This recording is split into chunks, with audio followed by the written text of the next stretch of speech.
Yes, I know. Captain! I know, leave us. Us? Me, leave me! Wait, I'm coming. Yes, yes. We are here. Together we are strong.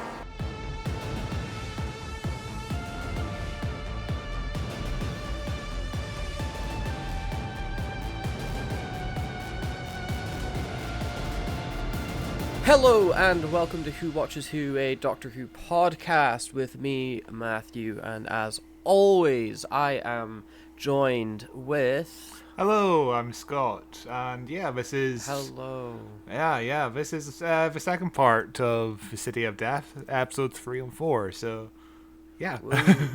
Hell yeah. Yes, we're going to be looking at episodes 3 and 4 of The City of Death this week and concluding our look into the story. Last week we watched episodes 1 and 2 and covered them, so if you missed that episode, feel free to go back and watch/listen to it. It's a pretty fun time. This is a pretty fun story. I'll say off the bat, be sure to like and subscribe to the thing, do all the regular stuff. Subscribe, like, follow, blah blah blah. I'll say it again at the end. I'm going to say it now because I don't know, the algorithm fucking yells at you if you don't. Like, they send someone to your house and you'll yell at you.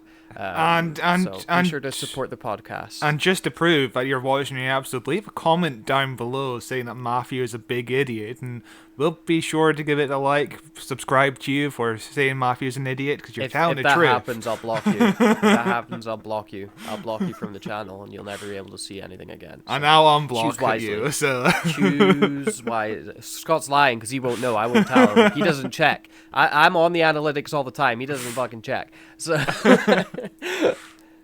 but we're going to be looking at parts 3 and 4. I forgot to check with you, Scott, before we started recording, if you had anything to say before we dove straight into the episode. Yes, well, one of the reasons this episode is so fondly remembered is this story is the most viewed story in Doctor Who history. Like, episode 4 got 16.1 million views in 1979. Which is insane to think about. 16.1 million. And yeah, episode 1 got 12.4 million. It's the 25th most viewed episode. Episode 2 got 14.1 million. It's the 4th most viewed episode, and episode 3 got 15.4 million, which is the 2nd most watched episode. Which is insane. You can't think about kind of numbers in today's world. You could say, without being too facetious, that this is hands down the most popular episode of Doctor Who ever. And if I was to name that the title of this episode, it wouldn't technically be considered a clickbaity title because mathematically, provably, this is the most popular episode to ever exist. So. And there's a reason why this was the most viewed episode in history. It's because nothing else was on. Well, yeah, technically, yes. There's, in 1979, there was only 3 channels, and ITV was off the air for 12 weeks this year because they had a massive union strike. So there was nothing on ITV for 12 weeks, which is insane. And that is insane. Yeah, ITV lost £100 million. And occasionally ITV would get 1 million viewers, even though they had nothing on except like a little card saying, "Oh, we'll be back as soon as possible." Like just people like, sitting around expecting ITV to come back on air at any point. That's insane. Like, it's dedication. Like, so many TV shows these days don't get 1 million viewers, but yet ITV got 1 million just airing nothing. Insane. Well, it must have been very boring back then. Yeah. Where the only like your source of entertainment is a card saying, "Sorry, there's no entertainment." And also just having only 2 channels, BBC One and BBC Two. That sounds boring, compared to today when we have Oh, we have Too much. we have Too 100 much, too streaming much now. services alone. Never too mind much TV now. channels. There's too much. It's gone yeah. too far. It's gone too far. And of course, you want to talk about Mr. Douglas Adams. I know you're a big fan of him. We can talk about his most of his career. So his career first, he was born in 1952. His first job it was doing Monty Python's Flying Circus in 1969. Nice. Nice. He was, of course, a big Doctor Who fan before joining the show. It makes a lot of sense. He's a big Doctor Who fan. Like, what other science fiction shows would he have watched as a young child? I think you're going to be hard pressed to find a British sci-fi writer that isn't a Doctor Who fan. Yeah. You know, it's so big and so influential, especially in like the UK entertainment culture. Like it's just this like everybody knows it. Everybody knows it. Everybody kind of likes it. Yeah. This guy is such a huge Doctor Who fan. In the early 70s, he tried submitting a story about an ark in space. However, you know, around this time, Tom Baker's first season was in production, and holy shit, wouldn't you believe it? There's an episode called Ark in Space. So he didn't get accepted because it was just identical, pretty much, which is a shame. That's wild. What a coincidence.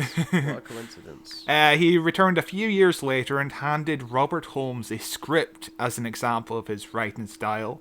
And that script was actually the very first radio episode of Hitchhiker's Guide to the Galaxy.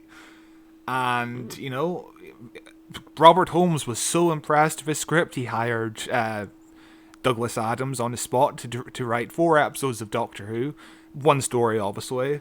But, you know, the BBC were also so impressed that on the same week, he was hired to write 5 more radio episodes of Hitchhiker's Guide to the Galaxy. So his both Doctor Who and Hitchhiker's Guide happen at exactly the same point for him, which is insane because whenever I think about it, I would have guessed that it was either Hitchhiker's was before his time on Doctor Who or after his time on Doctor Who, not at the same time. It's insane to think about. At the same time, it is insane to think about. It's also insane to think about him doing that much writing. Yeah. Because, like, Douglas Adams very famously hates writing. It's, like, his least favorite thing to do. Or was his least favorite thing to do, I should say, you know? Yeah, I did some mild research, and apparently he was just, like, so discouraged by writing. Like, he didn't think his work was good enough.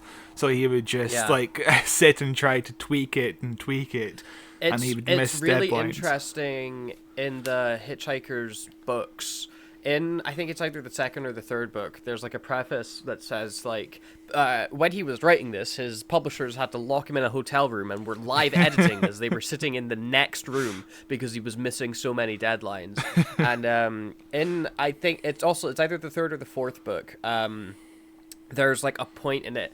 It's prefaced by I think Neil Gaiman or somebody like that. And he's like, this is a really interesting book and it's really good. But there's a part in it that I think if Douglas Adams was alive today and could see the impact he had, he wouldn't write it in. Which is in I don't remember which one it is, but in one of the Hitchhiker's books, there's this point where like the entire story stops and he basically goes like, there's been like a lot of criticisms about Arthur Dent and whether or not he's even like a real person, blah blah blah, and basically it boils down to, does Arthur Dent fuck? And I just want to make clear that yes, Arthur Dent does fuck, and then he spends the entire book having sex with his girlfriend in the sky. Wow. Okay. You know, it's like this is insane. I need to start reading these books because I've only seen the Hitchhiker's movie, which I believe is just covering book 1. So, and I haven't seen the movie in so long. The movie covers like the broad strokes of book 1, but it changes the plot. Okay. Which I mean, like the plot in Hitchhikers is really vague and it's like basically non-existent. Whereas this one, it kind of turns it into like this. It's like an adventure movie, isn't it? You know, where they're like trying to discover and they're going around seeing things.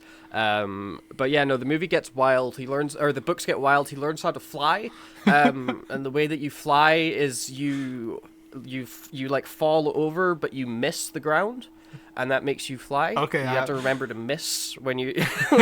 I guess that makes sense in like a dream-like kind of logic, you know? There's a lot of like that, like jokey, nonsensical logic to explain away things.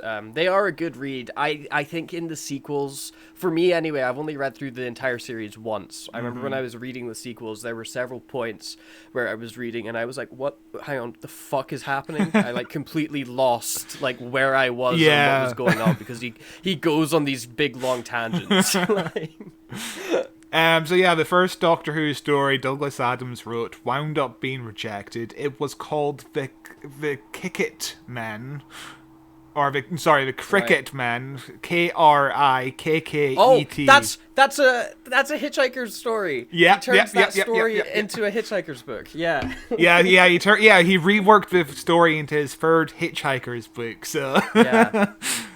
He even tried to get it made as a movie with Paramount, like as Doctor Who the movie, The Cricket Men, which is insane. That would have been insane in the 70s. That book I wasn't so hot on that one. He mostly I think because I just don't give a shit about cricket.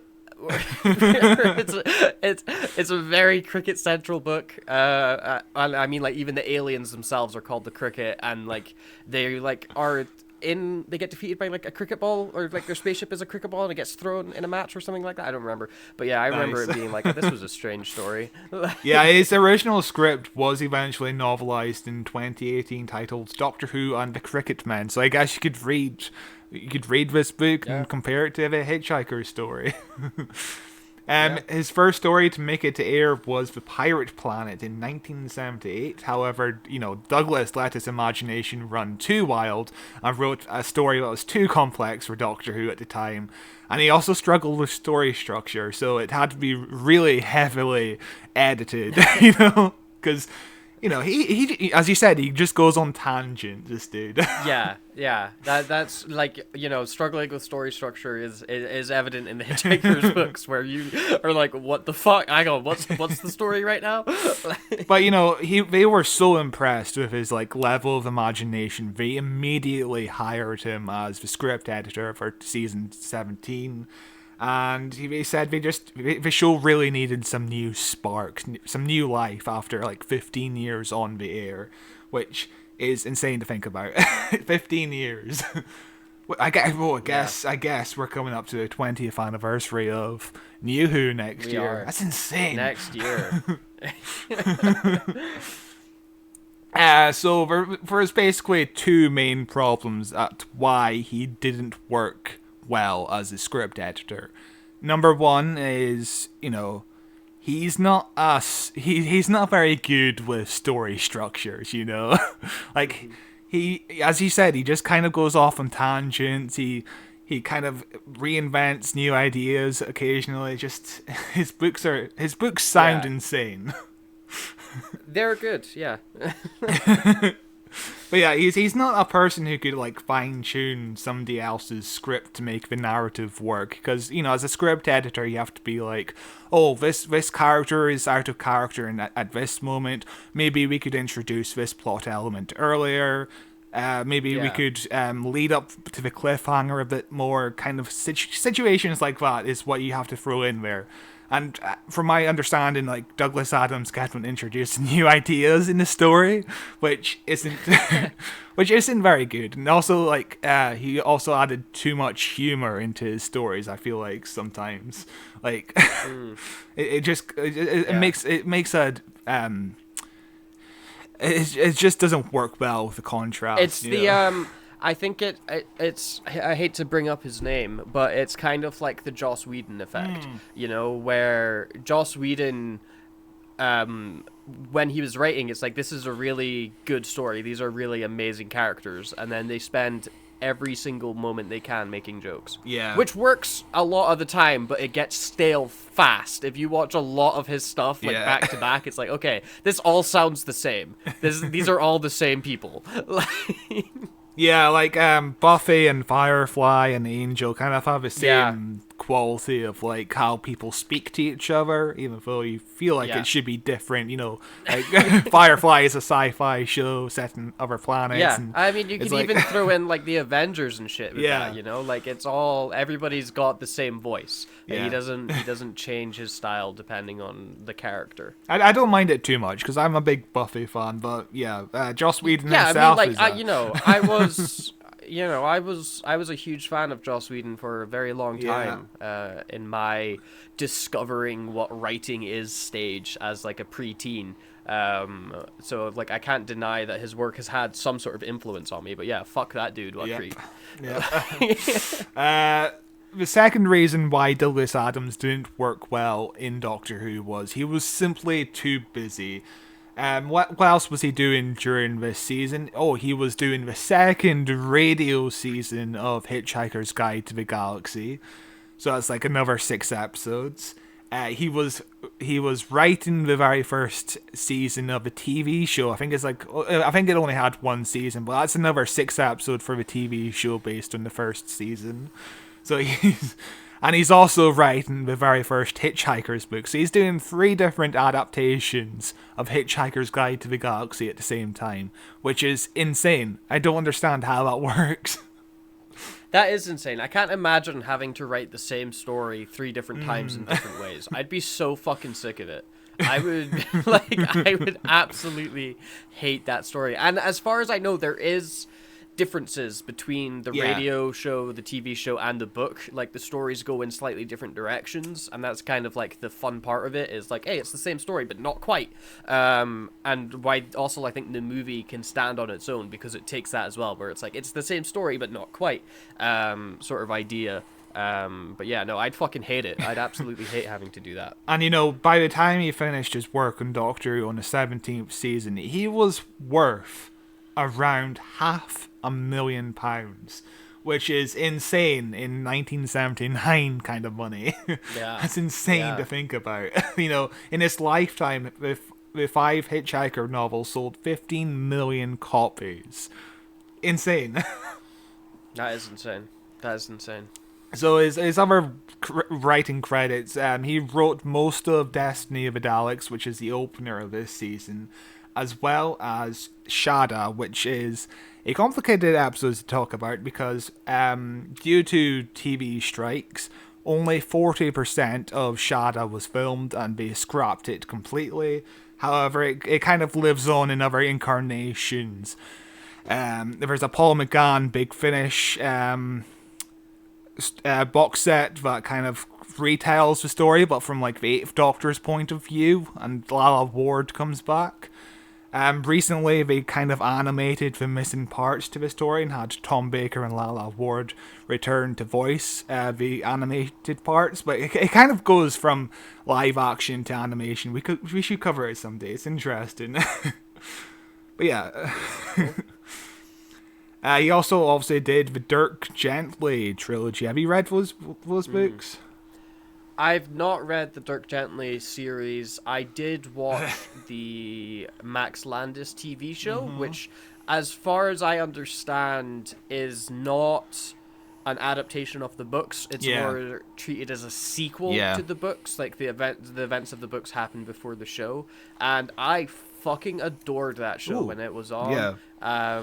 I absolutely loved it. I thought it was fantastic. This was at my peak, because Max Landis is another one of those fucking dudes where I'm like, I love your writing, and then it's like, oh, you're a piece of shit, actually. Max, like, I was big into Max Landis at the time, and I absolutely adored that show, and then all that stuff came out, and I was like, God damn it, and then the show got cancelled, and I was like, God damn it. But yeah, no, it was a good show. I really recommend it, but the books have been on my to-read list for a very long time. Yeah, I keep meaning to watch Dirk Gently, but I don't think it really has a UK home, does it? You have to... Netflix, okay. Yeah, it was a Netflix original. Right. Because I know in the States it aired on BBC America, I think. Really? Yeah. Interesting, yeah. Back when Netflix over here. Back when BBC America at least tried to pretend it was connected to the BBC. Now all they do is air Bones and Star Trek, which, you know, two very iconic British shows. The first Dirk Gently book actually features an alien trying to change history at the cost of erasing humanity from existence. And, Douglas Adams likes to reuse his ideas, apparently, because this is just from City of Death, And also Dirk Gently borrows elements from Shadow as well, so, yeah. He had low levels of confidence in himself, and he suffered from depression, which led to him struggling with deadlines in his later life. He was approached to do another Doctor Who film in 2001. However, he obviously died a few months later, and the Doctor Who film never got off the ground, which is a shame. He died at the age of 49. And, he died crazy. Yeah, which is so sad. Another Doctor Who alum dying really, really young. Oh God, yeah. The list continues. It's a curse. Yeah, I think from the Doctor Who cast, the person who loved Douglas Adams the most is Lalla Ward. Like, she has nothing but positive things to say about him. She says he was generous with his money and he threw the best parties. Apparently there was a birthday party in like 1998 at Douglas Adams' house, and all the guests are there. They're drinking champagne and shit, and we're getting increasingly drunk just waiting for Douglas Adams to make his appearance. Turns out he was in the kitchen the entire time. He's trying to make these little cue cards, and he's trying to position the table so it's perfect. And these little cue cards are to generate like small talk. So you turn to the person to your left, like Lalla Ward turned to the person to her left, and she had to say 15%, and the person to her left would say, "Oh yes, I know, I'm the only editor in London who only takes 15% of the profits." Turns out it was Douglas Adams' editor, which is insane. And Lalla Ward was married to Richard Dawkins around this time, and the person to his right had to turn to him and ask him to say a moment of prayer. So, which sounds like a fun party. Yeah. And Lalla Ward sent the most beautiful tribute to Douglas Adams I have ever seen. She said, "Shada was pure Douglas Adams. It seemed, with hindsight, almost fitting that he died young. I only wish Douglas could be reincarnated in as many guises as Shada has been since his original demise. How I miss him. How lucky I do feel to have been his friend for so many years." Which is just lovely. Yeah. Yeah. But yeah, that's our little Douglas Adams corner. Unless you have anything else to say, should we just jump right into episode 3? Yeah, let us now start discussing beat by beat. Episode 3 of The City of Death. That's Yes. the name of this one. Yes. I am the last of the Jaggeroth. I am also the savior of the Jaggeroth. Well, I mean, if you're the last of them, there can't be that many about to save, can there? Jaggeroth. You've heard of it? Jaggeroth. He's on one of my trips, sir. Yes. You all destroyed yourself in some massive war. Oh, wait, when? 400 million years, I think, is the figure you're looking for. Is it really? How time passes. So what are you doing here? Surviving, the prime motive of all species. We were not all destroyed. A few of us escaped in a crippled spacecraft and made planetfall in this world in its primeval time. We found it uninhabitable. Yes, well, 400 million years ago, it would have been a bit of a shambles. No life to tidy it up. No life. The episode begins as it always will do, which is playing out the entire last scene from the last episode, which has the Doctor in Leonardo's little workshop place, just kind of chatting to himself, trying to yell on Leonardo like, "Oh, this thing is really cool. Remember the Mona Lisa? What a bitch she was. Am I right? High five." Until, of course, he gets stopped by a big guard with a big sword, who says that his boss is going to be here immediately. His boss shows up, and it is Mr. Villain Man, whose name I don't remember from at all. Count Scarleone, I think. Count That's just my Scarleone. memory, so... He reminds me so much, just in his, bone structure of his face, from the villain to Ghostbusters 2. Oh, You know, the guy in yes. the painting? That's what he looks like. What is the actor's name? Peter McNichol. I don't know. Peter. I don't know. I'll look it up. He's also in like the Mr. Bean movie. Yeah, Peter McNichol. Yeah. That's Oh no, not that guy.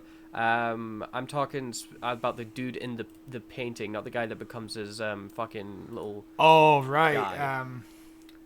Willem von Homburg.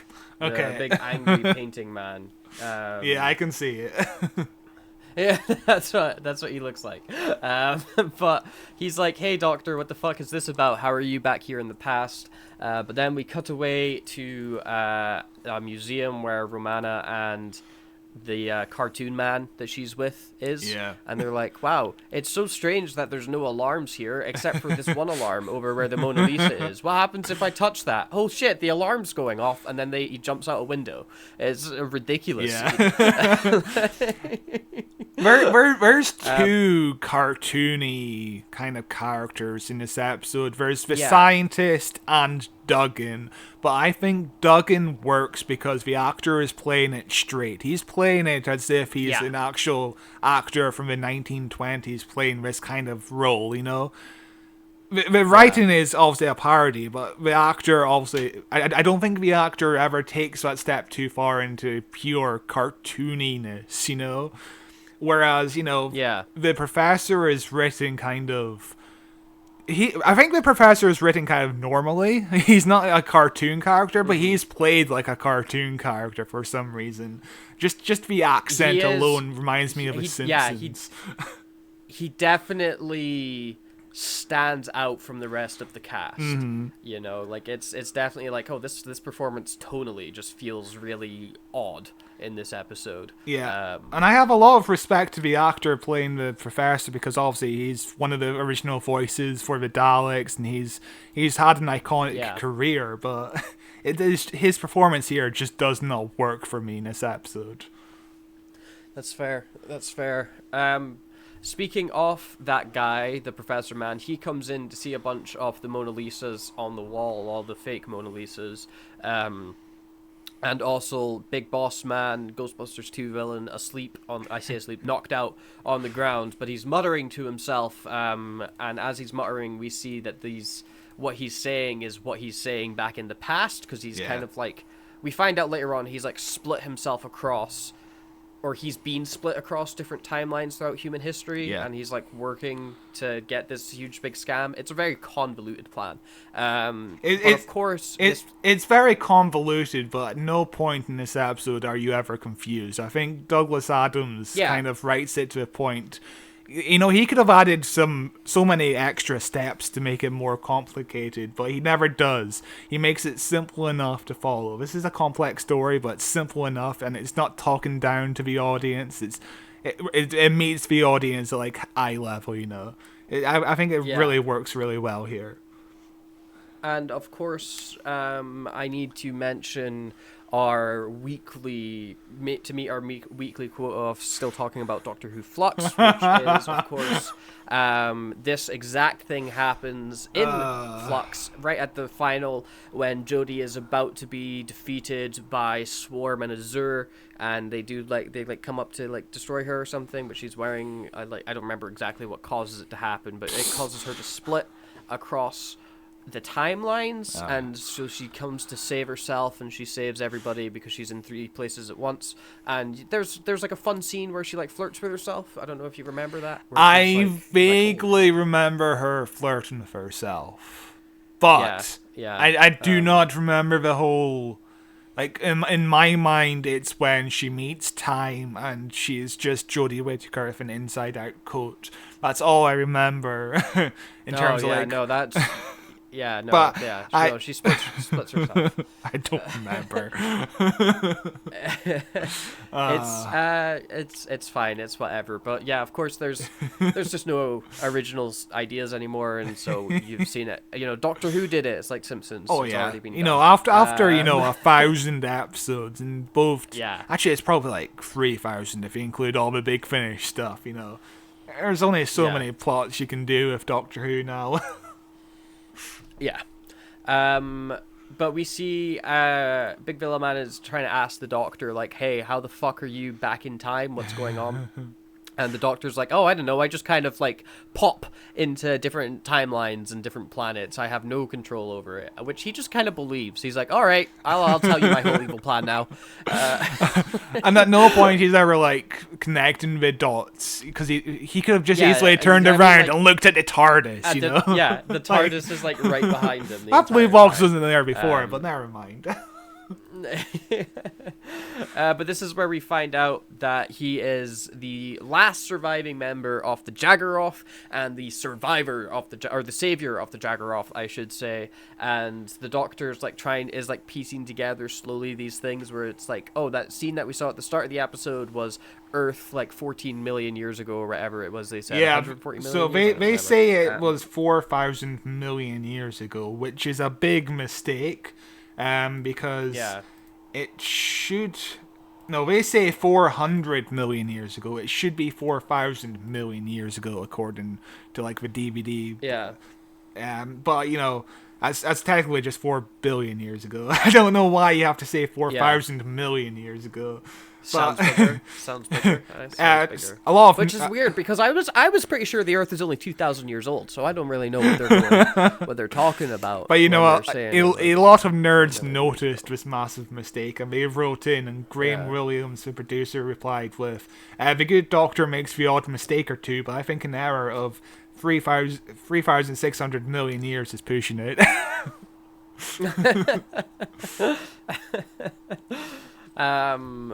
But yeah, he's like, that's pretty interesting, and he's trying to figure out what his plan is still with the Mona Lisas. Big bad guy leaves, and he's like, oh, if the Doctor like talks or says anything, just fucking kill him. And then the Doctor does nothing but talk, and the guy doesn't kill him. He just listens. He just stands there and listens. He completely disobeys his very clear, straightforward orders that he has. But it does lead to a fun scene where the Doctor takes the guard's picture, and he looks like the most horrified person. He's absolutely terrified as to what's going on. Understandably so, because he's never seen a camera before. The classic Fourth Doctor trait of having big pockets, apparently, because he just takes that Polaroid camera out of nowhere. It's just infinitely deep. And also the picture comes out without the Doctor even having to shake the Polaroid picture. That's the best part of Hey Ya by Outkast, when you have to shake it like a Polaroid picture. Great song. Do you know I know that song. I love that song. It's so good. What a good song. Matthew doesn't know music, apparently. That's not true. I do. I only listen to good music, so I don't know the bad music that you're talking about. Have you ever listened to Pat the Bunny, or Ramshackle Glory, or Johnny Hobo and the Freight Trains, or Wingnut Dishwashers Union? It's a trick question. It's all the same person. That's all the same person. I have no idea what you're talking about. Grammar Club are great. I love the Grammar Club. Shale Riley and the Double Ice Backfire. He's great as well. Schaefer the Dark Lord. He's a cool dude. You want to get into hip hop? You got Wax. Wax is great. I love Wax. Seshi, he's great. You're just making shit up at this point. But yeah, you need to I have a message for our Disney overlords, because also we are Disney shills. I love Disney. Disney, we're having the whole problem with Kang at the moment, because Jonathan Majors he was found guilty. All that domestic abuse. They had to fire him. Obviously, it's a big deal. Yeah. Instead of recasting the character, they should just bring in the Count from this episode of Doctor Who, because he's basically the same deal, Like, he is really good in this role. He is as fun as, like, mustache twirling Doctor Who villains go. He doesn't have a mustache, but metaphorically speaking. He's like this like grandiose, like, aha, I'm right actually, and I'm very evil and I'll kill you. But he has like semi-understandable motives where it's like, oh, you're just trying to save your people. I completely understand what you're going for, which is, it gets kind of messy. I think the like moral or whatever at the end of this story. Yeah. When he's like trying to save his people, but the Doctor's like, no, you have to die so that humanity can exist. I'm like, I don't understand. Is this guy God? Does that make this guy God? I guess. Yeah. Nowadays, there would be more of a big deal about what the Doctor has to do to save the universe, and having to, essentially, he has to murder a whole civilization, essentially. Yeah, so a new civilization can be like created. Yeah, and they kind of just brush past it. They're like, no, of course humanity's more important. Like, but also, I think there's a lot of parallels within the Count character to what the Doctor would eventually be. You know, the last of his race, essentially, being the person who destroys his race as well. And, you know, the fact that the Count also, you know, he's split throughout history, doing technological advances and shit like that. That's what the Doctor does all the fucking time. He, like, just the other week, we saw the Doctor basically invent the theory of gravity. Sorry, mavity. As a Doctor, the villain is the Doctor, essentially, which is a fun little concept here. Yeah, no, it is. The Doctor knocks out the guard with the world's weakest punch because he has the world's weakest jaw. And then he starts writing "This is a fake" on all of the canvases and leaves instructions for Leonardo to just ignore that and paint over it anyway, which I thought was very funny. I was like, that's a very fun, clever solution to this problem. Yeah, and it is the most Douglas E. Adams part of the episode for sure. And also, you know, the Doctor writing in mirror, like, you know, what Leonardo da Vinci would do is kind of cool. It blew my mind as a kid when I learned you could actually write in mirror and you could hold up a piece of paper to the mirror and see it written normally. That blew my mind. It's like seeing the Matrix for the first time. You're like, oh my god, I can see the code. But the villain comes in before the Doctor can escape, and he's like, I'm going to stick the thumb screws on you, pal, which is a real-life medieval torture device. It sounds like an absolute nightmare. When I was a kid, you know, one of my main obsessions was medieval times. I absolutely fucking loved knights and armor and castles and whatever the fuck. And learning about all of the most horrific torture devices you can ever possibly think of. It was just a scary fucking time. And an incredible time if you were a sadist, though. Look, you've got all the tools at your disposal. Some of the stuff they came up with, my god. But thumb screws, it's just the idea that makes me squirm, you know? And also, thumb screws become like a major character thing for Willem Dafoe's character in Poor Things in the movie. Which, wow, spoilers. as a kid, his father would torture him with thumb screws, which sounds, that's horrific. Poor Things is a really great movie. I can't wait to see it at some point. But yeah, no, thumb screws, where it's like, cool, you're definitely not going to die from this, but it's just going to be excruciating agony. Sounds like fun. And as the scene ends, Tom Baker sucks his thumb. Yeah. And then we go into a scene with the villain guy and the scientist, and this scene I felt was kind of weak because it's like repeating information we already know again, where he's like, I'm the Jaggeroth and you work for me, the Jaggeroth, now shut up and go do your job, ha ha ha, the Jaggeroth, I'm so evil. And it's like, we just saw this scene where he was like, I'm the Jaggeroth, actually. So it's one of those scenes to just kind of remind viewers of the stakes because they might have not watched part 2, you know. I can't imagine missing an episode of Doctor Who in 1979. You know, like you wouldn't have the ability to record it. If you miss it, that's it, gone forever. You have to try and watch the next part and figure out what happened the week before. We then go back to Romana and the living cartoon man, and It's a very fun scene where she like breaks in, and he literally breaks in by like smashing through some glass, and she's like, God, you just break glass everywhere you go. And he's like, well, you gotta break a few eggs to make an omelet. And then he smashes open a bottle of wine off the table, and rather than like uncorking it, you just smash it. I loved it. It made me laugh so much. So, yeah, it's incredible. Yeah, it's and a very cute little detail when Romana sips the wine, and then she's like, yuck. There's like a bit of glass in her mouth, you know? Like, this is actually the first time we see Romana use her very own sonic screwdriver. The Doctor doesn't actually find out that she has one until the end of the season, which is a kind of cool detail. Oh, wow.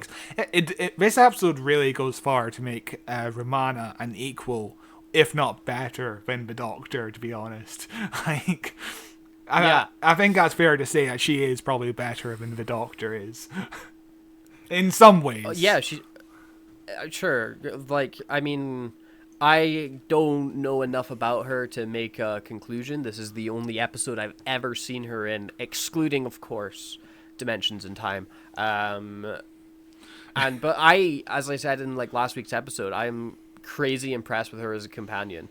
And I very much want to see more of her, and would love another companion similar to her to come into the show, because I think it's such an interesting dynamic.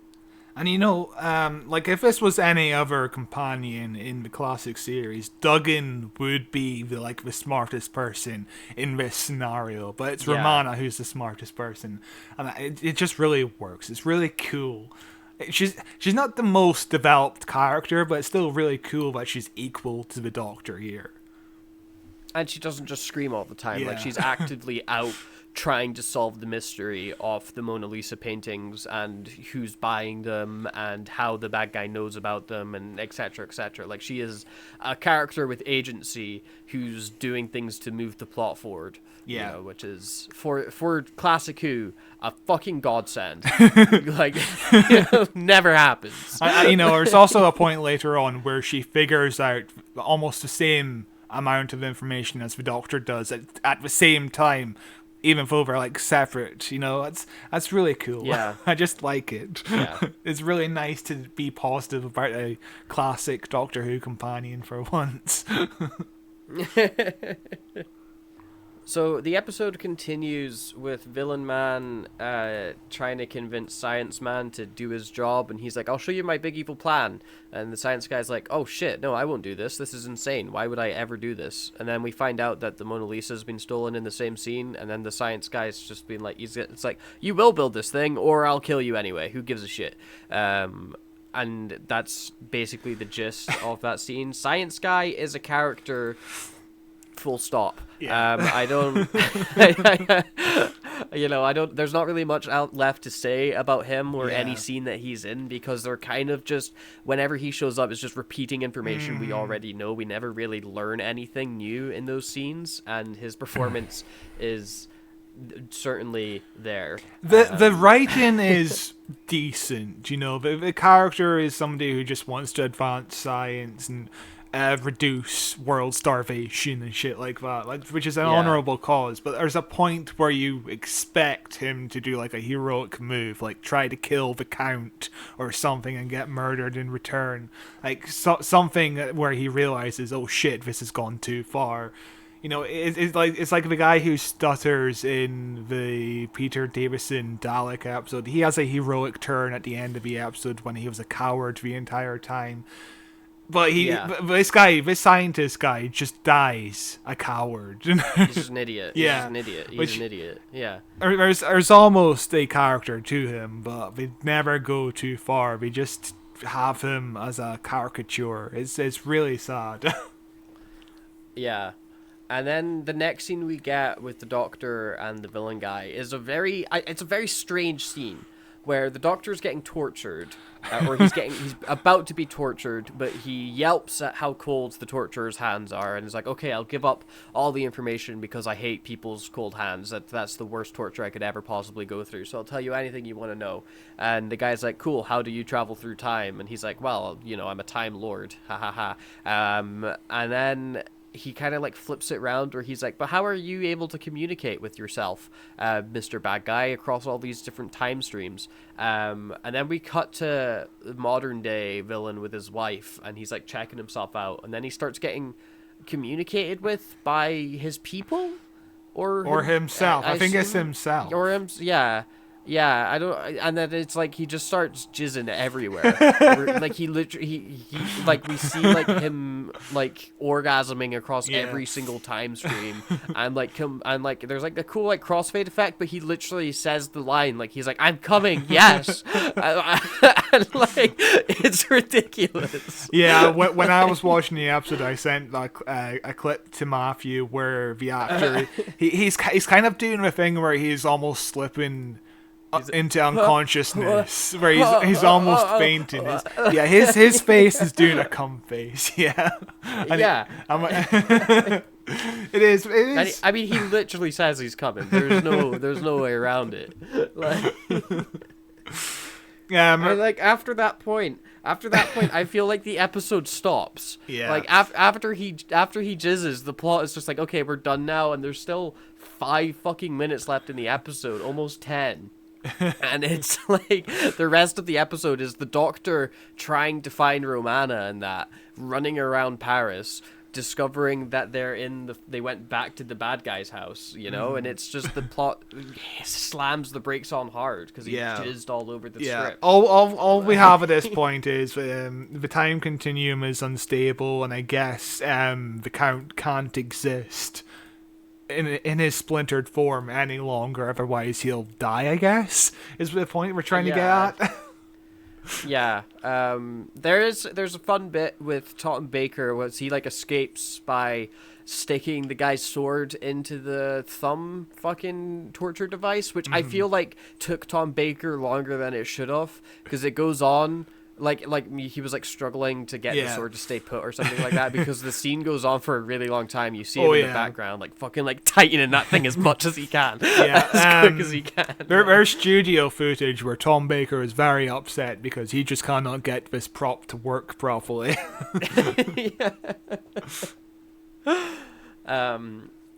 Yeah, we get Romana and that in a cafe where they're just talking. It's a fun little scene where Romana's like giving the big like sci-fi time travel spiel, and Cartoon Man is just like, "Oh yeah, of course.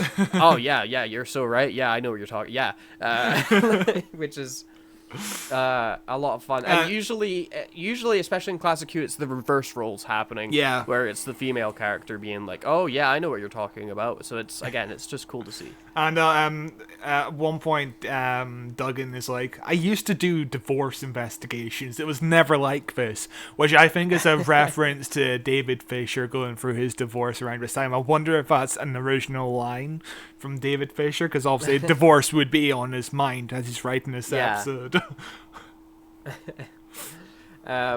We get the Doctor goes back to the Louvre to speak to an old lady, trying to find out where Romana and that are. She's like not helpful, so he goes back to the cafe, and he's like, "God, there's no way that they'd go back to the main villain HQ." And then he gets handed a note that's like, "Hey, we went back to the main villain's house." And he's like, "Fuck's sake!"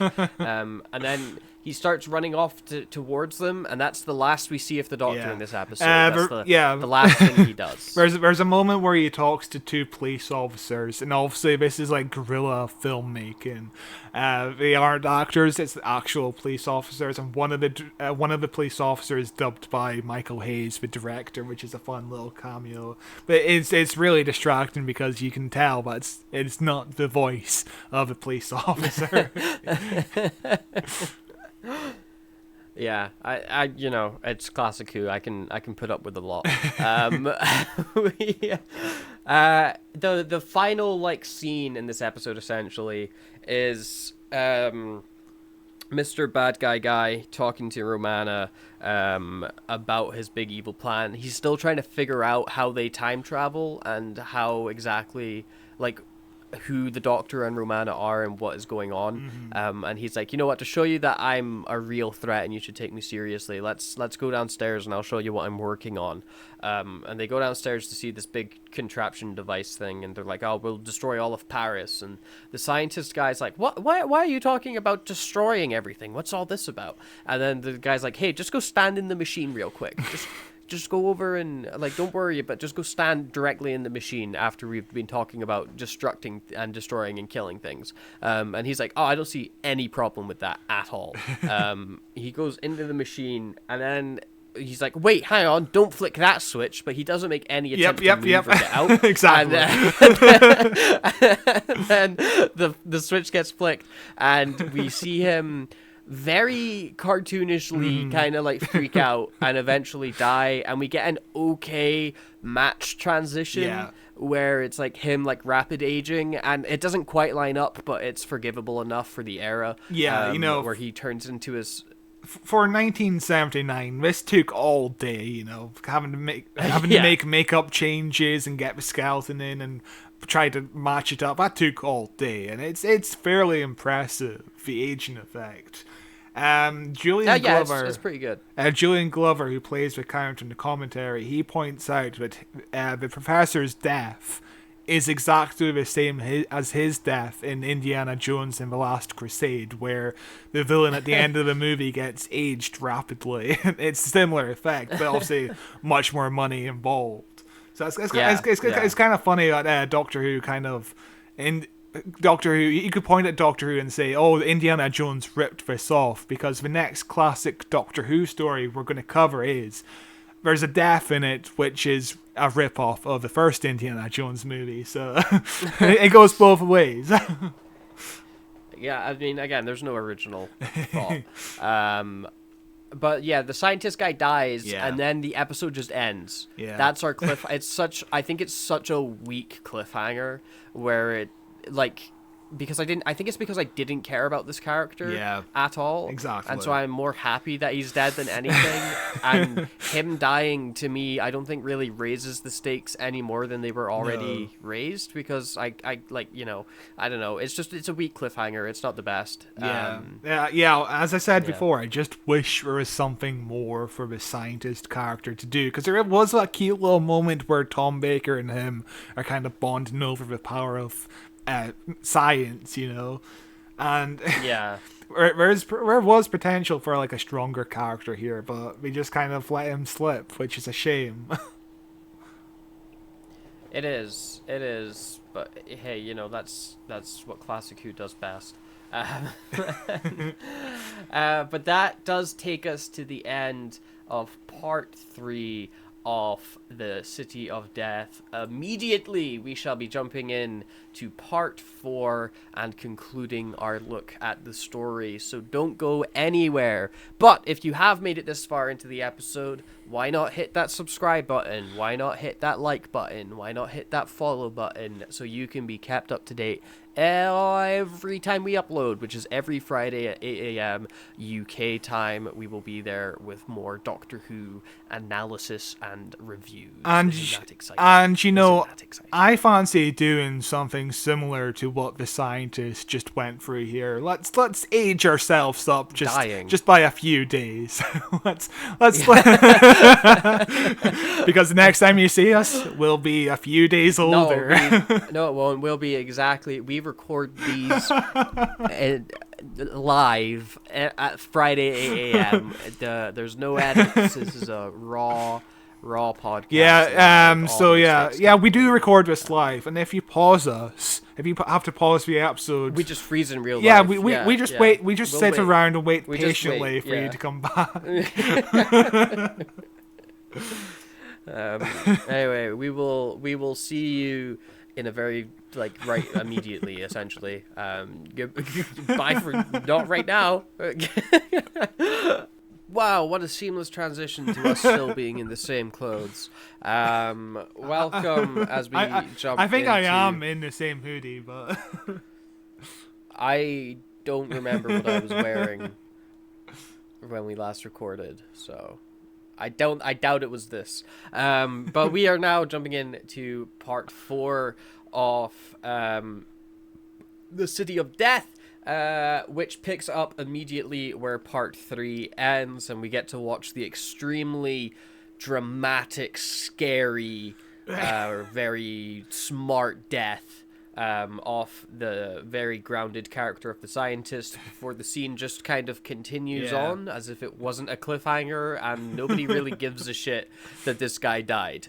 Oh yeah, it's like it's like they heard a bang outside and we're like, what was that? And they're like, yeah, it doesn't really matter. Let's continue on with our conversation. Like nothing important just happened. Yeah, like that guy dies, and there's just a skeleton in the room, I guess, throughout the entire rest of this like events happening. Nobody comes to move him or anything, do they? You know, like the doctor doesn't even realize. Oh shit! Why is there a skeleton there? When he's... yeah, what the holy shit? The doctor there's a doesn't but big bad guy man tries to get Romana to like team up and help him build what he needs, the time machine. And she's like, no way, I'm not doing that. And then he's like, okay, then I'll just kill your friend. And she's like, okay, I guess I'll help you then, because I don't want this guy to die. Yeah, because Romana's like, why do you think I would care about what happens to Paris? Like, go on, destroy it, I don't care. Yeah. And then the Count's like, yeah, I'll just kill Duggen if you want me to. I mean, Yeah. and she's like, no, don't do that. And it's a really smart scene. I like that. Yeah, it's fun. Like, if she didn't give a shit about Paris being destroyed, why would she care if Duggan dies as well? And we then go to the doctor meeting the Count's wife, the Countess. And there's some fun little chit-chat here about Shakespeare and muddled metaphors and whatever the fuck Shakespeare's an idiot. He sucks. Tom Baker spends like a solid minute just reading Shakespeare, and it's like the hottest thing ever. Because there's a Big Finish released a clip on Twitter a few years ago, and they occasionally bring it out, and it's just Tom Baker as like an 80-year-old man reading a sonnet to a random woman, and and she's like swooning over him, like Tom Baker reading Shakespeare is like the hottest thing ever. Debate me. He has on a that good one. voice. He has a good voice. However, and maybe I'm out of pocket saying this, he's a strange looking man. But that's why he's so hot, you know. He's kind of like Adam Driver in a way, you know. Is he hot? Yes, Adam Driver is hot, but he is a weird looking man. I think but like Adam Driver, I think is definitely like more conventionally attractive than Tom Baker. Tom Baker's a freaky looking dude. His face is so long and wide. I don't know. Maybe we need to see Tom Baker shirtless, like The Last Jedi. Let's see how swole he is. If it rocks your boat, sure, but Tom Baker doesn't do it for me. But he asked the Countess, like, hey, by the way, your husband's like straight up an alien, right? You figured that one out. Surely you figured that out. And she's like, I don't know what you're talking about. Yeah. You're being very strange. Yeah. Tom Baker goes on and on about meeting Shakespeare and writing Hamlet for him, and the woman's like, hey, I don't believe any of this. And Tom Baker's like, where do you think your husband got this from? Like, if he's not time traveling or something, like and this makes her investigate a bit, like not even that much deeper. Like she doesn't it doesn't take her very long to find the evidence of her husband being an alien. It's like right in front of her. I guess there's something to be said about like her like purposefully choosing to ignore this fact or whatever, but like she just immediately finds a Egyptian painting of her alien fucking husband, which looks really good. It's been in this room the entire time, and it's a scroll. And she unscrolls it, and it's like, he just never saw this before. He never even looked. Why would it be there in the first place? You know, if he's trying to keep a secret identity, it's really silly. But that is enough evidence for her to suddenly, like, even like, maybe the doctor saw that thing and it was like, oh, your husband's totally that dude, by the way, haha, I'm playing mind games with you. Like, she has no evidence other than that painting that doesn't look like her husband, because it's this green alien dude with one eye, and she's like, oh shit, that's straight up my husband for sure, definitely 100% gotta pull a gun on him. Lack of logic. A lack of logic. But you know, it is the final part of the story, and the plot needs to develop things more. Need to wrap up somehow. Yeah, maybe she's aware of it, you know. Yeah, I think it's that she, you know, and we also see like she listens in, or she like overheard or something in previous episodes when he was having that like call or whatever the fuck, when he was being a weird alien dude, yeah, and she's like actively chose to just be like, I didn't hear anything. But the doctor gets brought to the count, and we find out about Gallifreyan egg timers, which how did Romana? Did she just have some egg timers in her pocket to make this time? I mean, the doctor walks in and he's like, I do hope you're making an egg timer and not a time machine, you know? Ah, okay. I thought the egg timers were part of the time machine. I must have misheard. Yeah, because the doctor's like, I would be very angry if you are making a time machine and not an egg timer. which I love about. I love it because, you know, it adds so much more to their relationship, where sometimes the doctor does get angry with his companion for, you know, helping out the villain of a story. You know, it's a nice little relationship moment for between the two of them. Does a Gallifreyan egg timer also cook the egg by making the egg travel through time to when it's already cooked, and then you eat that? So it's like a little paradox machine where you put the egg in, and then the egg travels through its future where you've already cooked it, and then you get to eat that egg without having to cook it. That's a smart idea. Maybe you should write a spec. Write a spec. Yeah, all about Gallifreyan egg timers. We make a whole episode about it.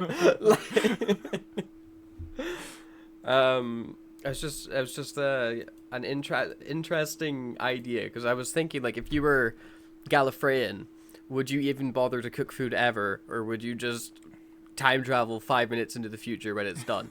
You know? I would love an exploration what kind of technology Gallifrey has, because we really haven't seen much Gallifrey technology, mainly because Gallifrey is mainly in the classic series, and they don't really have the budget for those kind of props. And I would love to see what kind of Gallifreyan technology there is, other than, you know, the sonic screwdriver. We've said it.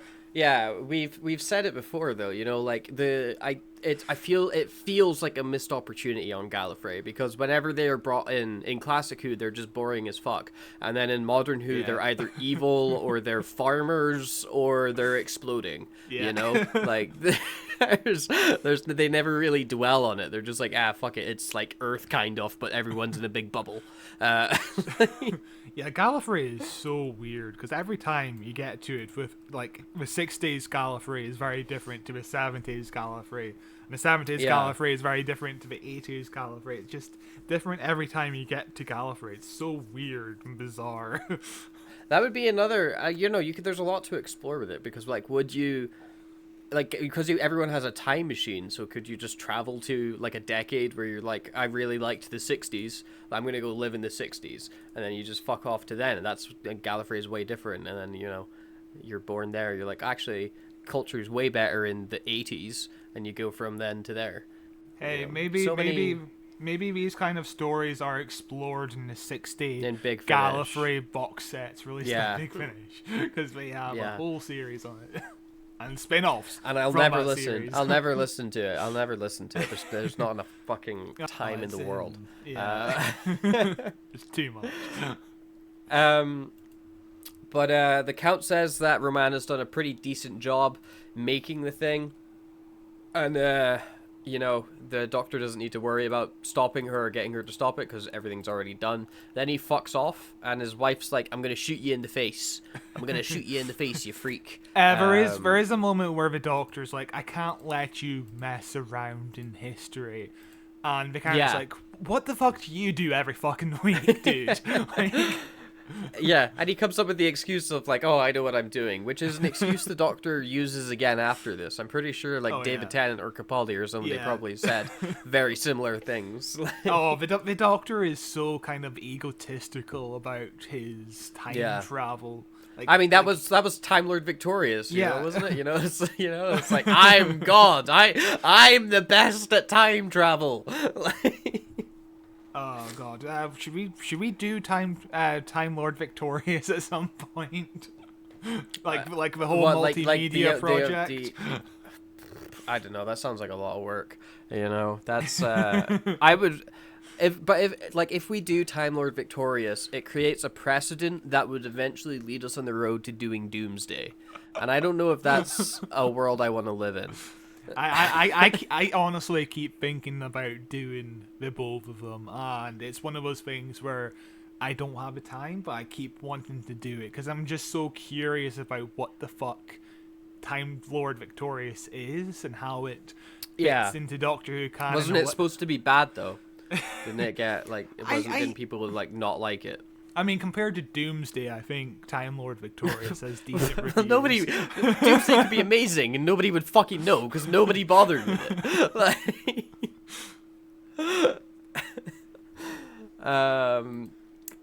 But the wife is like, "Hey, I'm gonna kill you, dude," and he's like, "Nah, because I'm gonna show you my face, and you'll just drop the gun and give up."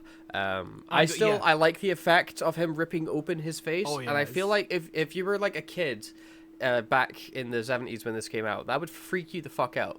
You know? Dude just ripping his face open. I could imagine being like 7 years old in 1979, watching this episode, and then going to school on Monday and being like, "Is my teacher an alien? Could he just rip off his face?" You know?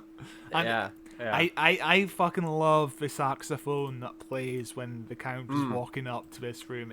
It just feels like a soap opera, and it's very appropriate for what's going on in this scene. It is really one of the best scores in classic Who, I feel like. It's a really good soundtrack for sure. Also, in this scene, when he reveals his face, the Countess he's like, "Your bracelet, by the way, is a taser," or something, and then she just collapses because of it. Like, what the fuck? Yeah, I guess. It's an electric shock or something. They do, I think. Yeah, I can't tell if it's some weird effect with the camera, because, you know, sometimes cameras in 1970s kind of pick up fire in a weird way. Maybe it's just caught in the light, but it's kind of like a weird green glow for a second. I'm not sure if it's an effect or if it's just a mistake. Oh no, that. I think that, I don't know. I feel like it's an effect. Just Either way, to make it more obvious that it's the bracelet that's harming her. You know, they were like, let's just throw in a flashy effect for a second so people know where it is. Otherwise, I don't think it'd be very clear with just a buzzing and her holding her hand, being like, "Ow! Ow, this hurts!" And then, like, dying. Does she die or does she pass out? I don't remember if we see her again. Yeah, she dies. Yeah, because the Countess like, "Oh, it's too bad you're dead now, but you were." Oh, yeah, of course. He's He's like, "Yeah, but don't fucking worry about it." Yeah. And they never returned to her. Yeah, what a way for that character to go. Death by wrist. So the episode continues with the Doctor, Romana, and Duggan locked up in a cell, and they're like going back and forth and like, you know, how the fuck do we get out of here? And they basically just like, "Hey, Duggan, punch that door." And so he does, because he is a man of sheer will, and nothing will stop him. He's indestructible completely. He's straight up. This is like Unbreakable, you know. It's like Unbreakable in that he's gonna drown in a puddle. But yeah, he runs right into that door, and it's almost as if the door wasn't heavy at all. It's almost as if it's made out of, like, you know, the cheapest material ever or something. I don't know. I don't believe you. I don't believe you. Don't believe you. has a locked door made of wood and metal, and he smashed through it because he's a superhero.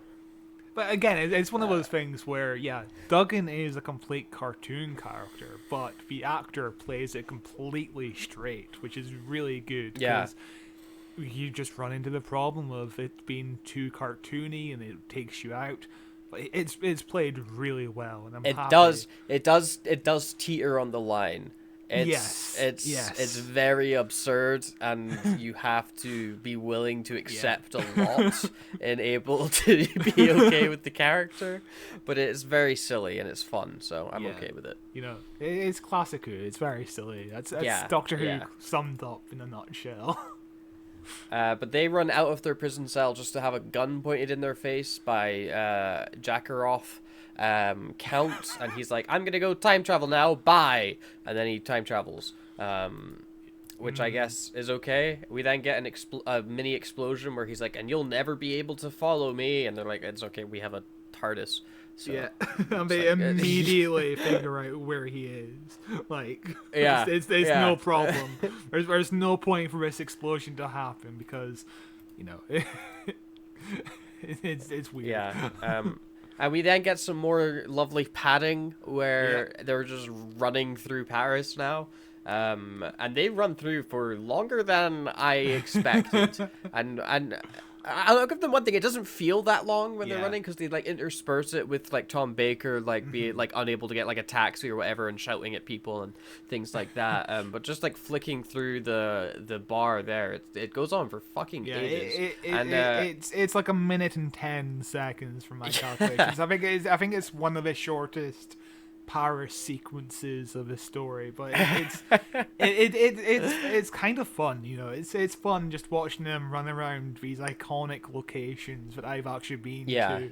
It is lifted by the soundtrack. Yeah, the score is great. And, yeah.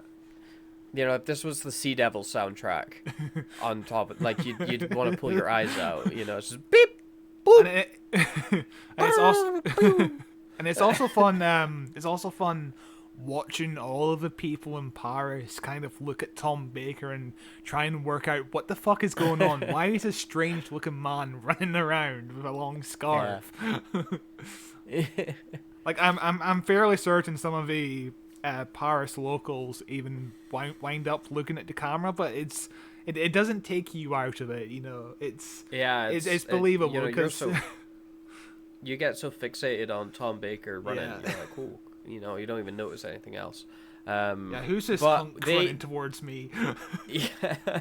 They run towards they run straight into a crossover episode get out of Paris. In the exterior scene, Tom Baker is pushing on the door to the Louvre. I think it is the actual Louvre.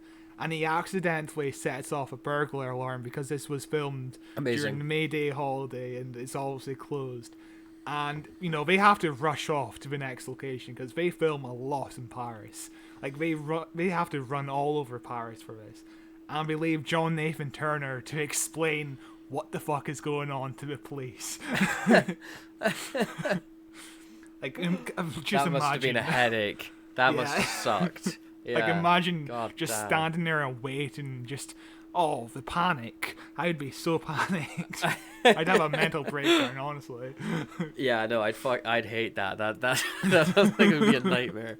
But yeah, But you know, that was back in the 70s. Maybe they were more lax back then. Yeah. You know, you could just be like, oh, we're filming TV, sorry, and they'd be like, no problem, and then light up a cigarette. You know. But yeah, we do get a bit of a crossover episode here with Mr. John Cleese. There's two cameos here, but we'll talk about John Cleese first because he is the most recognizable person in this scene.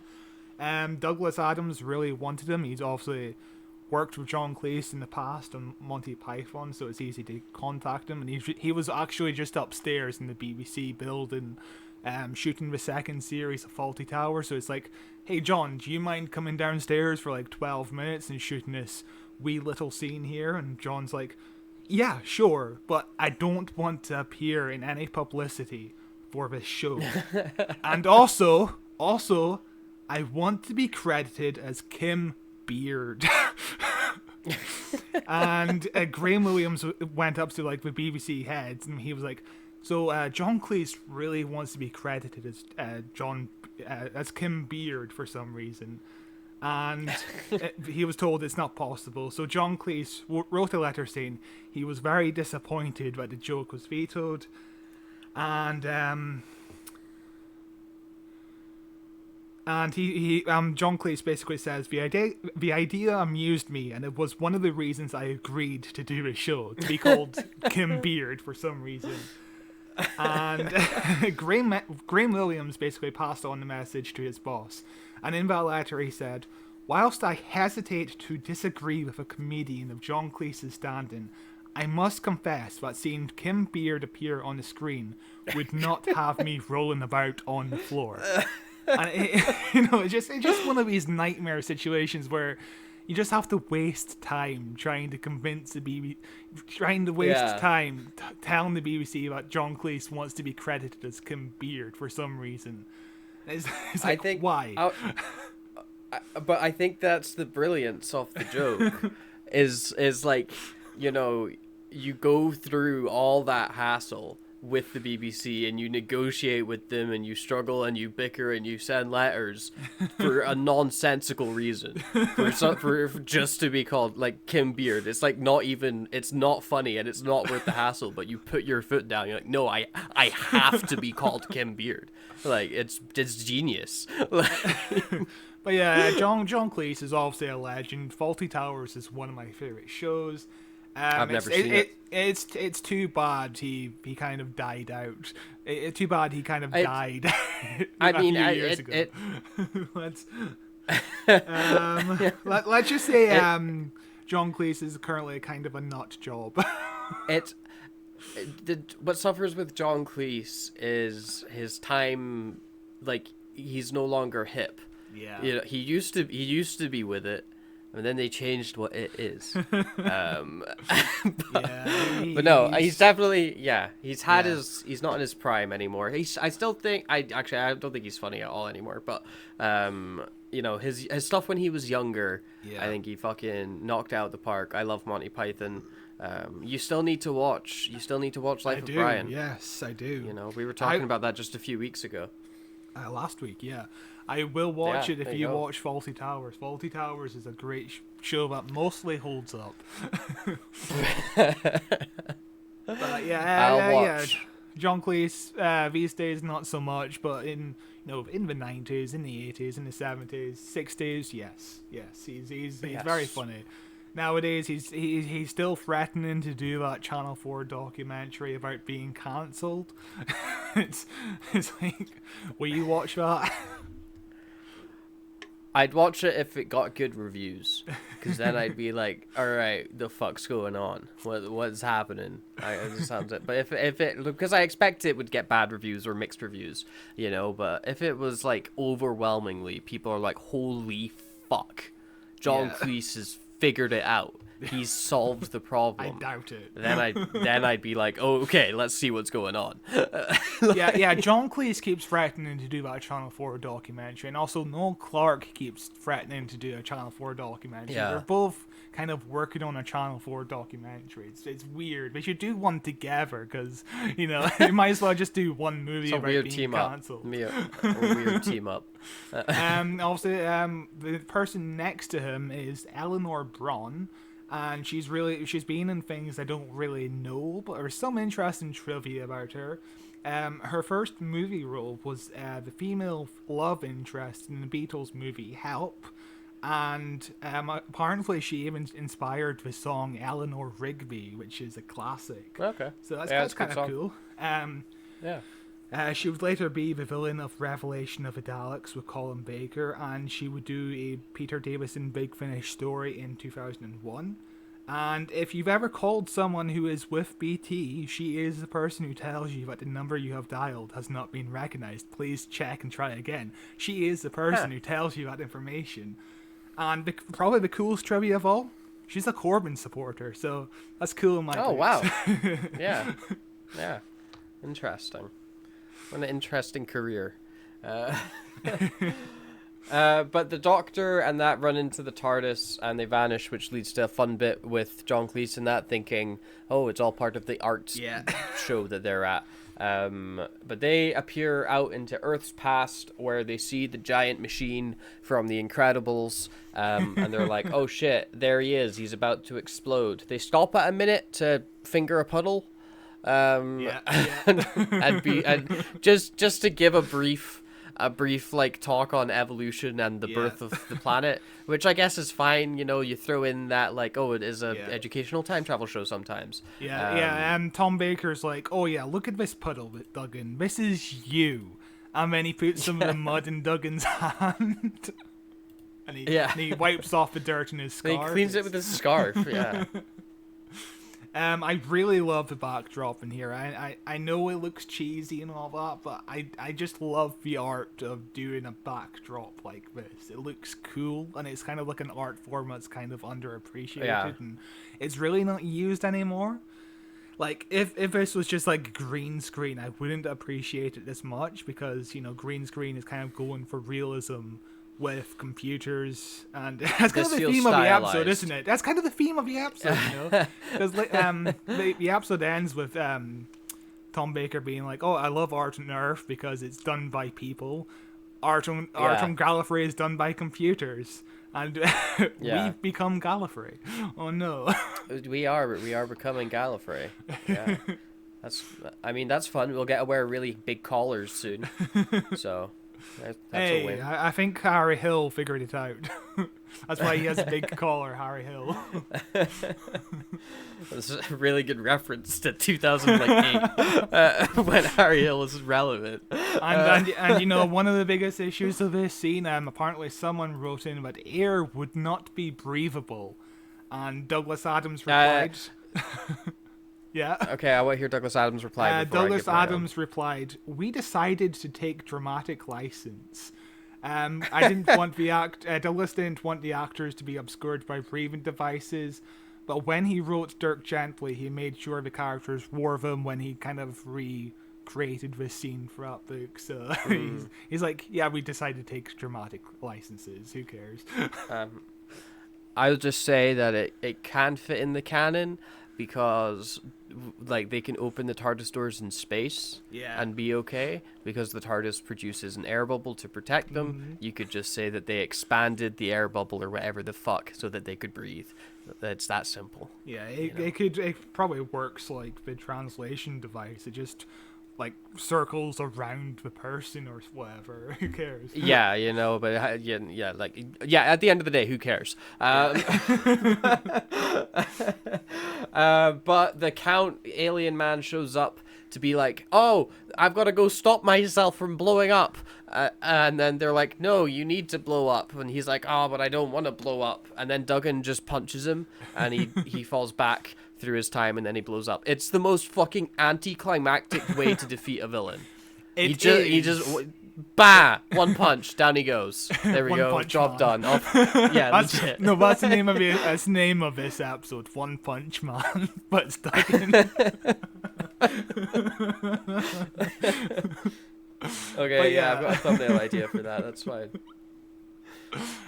What was I going to say? What I love about the villain is, because he's kind of interwoven himself into human history and made all these technological advancements, the Doctor can't just let him get away with this, because, you know, you can picture the Doctor being like, okay, we can still cause the explosion that gives birth to human life, and I'll take you into the TARDIS and put you on another planet or whatever, because, you know, you can kind of feel pity for a villain, but at the same time, if he's kind of interwoven himself into human history and made all these advancements, like made fire and shit like that, he kind of needs to stay around history, because history would be fucked. Yeah. Yeah, no, I get that. And I'm, you know, more than okay with the villain dying and having to die. Mm-hmm. It's just the way that it happens is so fucking shit. Well, he doesn't die by the punch. He then explodes. Yeah. He teleports back and he's like, Herman, don't hurt me. It's me, the Count. And then he explodes. Yeah, he's literally like, no, it's me. Ah, and blows up. Like, it's a really fucking dumb way to go. And also the Doctor doesn't go back to the chateau to make sure that he's taken care of. Yeah, he's just like that guy definitely died. He definitely blew up. Like he only just fell unconscious. Like he doesn't know what happened to the Count. But whatever. Yeah, he's willing to risk it. But we then wrap up the episode with the final scene of them saying goodbye to Duggan and concluding some things. We find out that the Mona Lisa that is hanging in the Louvre is one of the ones that say this is a fake underneath it, which Duggan's like, that makes it a fake though, and it's like, but it was still painted by Leonardo, so is it a fake, or is it, like blah blah blah, and they get into that whole thing about like AI art and not being able to. Yeah, the Doctor's like, what's the point of art if you have to do an X-ray of it to make sure it's good or not? Which is really fun, like social commentary from Douglas Adams, and also the whole art critic thing with John Cleese earlier. It's just like, art is kind of meaningless, but at the same time it's meaningful. It's art is weird. Yeah, it's got the. They also talk about like it being like a nice looking painting or whatever, and he's like, that's a reason. That's like a whole reason why most people like paintings is just how they look. But it's like that implying like not every painting, like what makes a painting good isn't that it's well painted. It's about the story behind it, the artist's intention behind it, the feeling they're trying to convey through it. Art's cool. I do wonder if that's what Douglas Adams wants people to think about his art, Like, it's not the most well-written stuff ever, but it's fun. His stories are always fun. And, it's enjoyable, That's good art. It's enjoyable and it's fun. Anything that I think elicits an emotion is worthwhile. Even if that emotion is like, what the fuck am I looking at? Like, that's you've managed to create something that gets such a visceral reaction out of something, and that's somebody forming a connection with it. That was my reaction to the final episode of the Benny Safdie show, The Curse. Like, what the fuck is going on? Insane show. Fantastic show. Brilliant show. It. Best show. But the Doctor and Romana leave, and Duggan just kind of wanders around aimlessly for a bit before looking down onto like some grass where he sees little pinprick Doctor and Romana, and he hears them clear as day say goodbye into his ears. I really like the shot. I mean, it is like blurry as all fucking hell, but I do like the shot of these two little figures in the field of green, and then you like zoom out to just reveal Paris around them, and it just keeps going. It's such a big zoom. It's a really cool fucking final shot in the episode. The fact they were able to get this shot looking this clear, and you can tell it's Tom Baker and Lala Ward in 1979 on top of the Eiffel Tower is kind of impressive, because I didn't think like BBC cameras could zoom that far in. Like, it looks they must have brought enough. A special lens or something. But Duggan has the best hearing of all time, which makes me buy into the theory. Well, this guy is just a superhero, and he just doesn't realize he is unbreakable. That's it. It's unbreakable. Yeah, this guy is unbreakable. And then he goes off screen and just drowns in a puddle. Yeah. Really, really satisfying end to the character. But that brings us to the end of City of Death, which I think is fine. I think it's fine. It's a fun story. The dialogue is really fun. I think it like all classic Who kind of shits the bed at the ending. And it's like there's no real point to it. Everything ends the way it started, and it's just this guy went there, he got punched, and then he blew up. And it's very but like, you know, the story is kind of in the background. The real foreground of this episode is Paris, is the dialogue, is the fun little witty banter. It's just a fun 4-part, you know, not too deep story. And I enjoyed it for what it was. Yeah, it's a really fun way to open up the year of this podcast, you know? Like, it's not something that we need to think too deeply about, or it's not terrible. It's just light, fluffy entertainment, and that's exactly what you need. The only there's only minor complaints. Like, the biggest complaint I have is the Nutty Professor, you know? Like, that's the only big complaint I have. Otherwise, I am having so much fun with this story. I'm not sure if this is the first time I've seen it or if I've seen it before, because I watched most of the Tom Baker run in like 2008, so long ago I can't remember every single story. So like, if I ever make if I ever make any mistakes about Tom Baker stories, remember, I'm basically coming into this new again. I can't remember anything. So don't correct me. You know what I think, Scott? I think you're a poser. I think you don't like Doctor Who, and I think you're trying to capitalize off people that dedicate their life to this show. Okay? But we just started the year off with a really fun little story, and we're going to continue doing a really fun little story next week. Like, one of the best episodes of Doctor Who of all time next week. Do you want to take it away? This is your suggestion. This is your favorite story.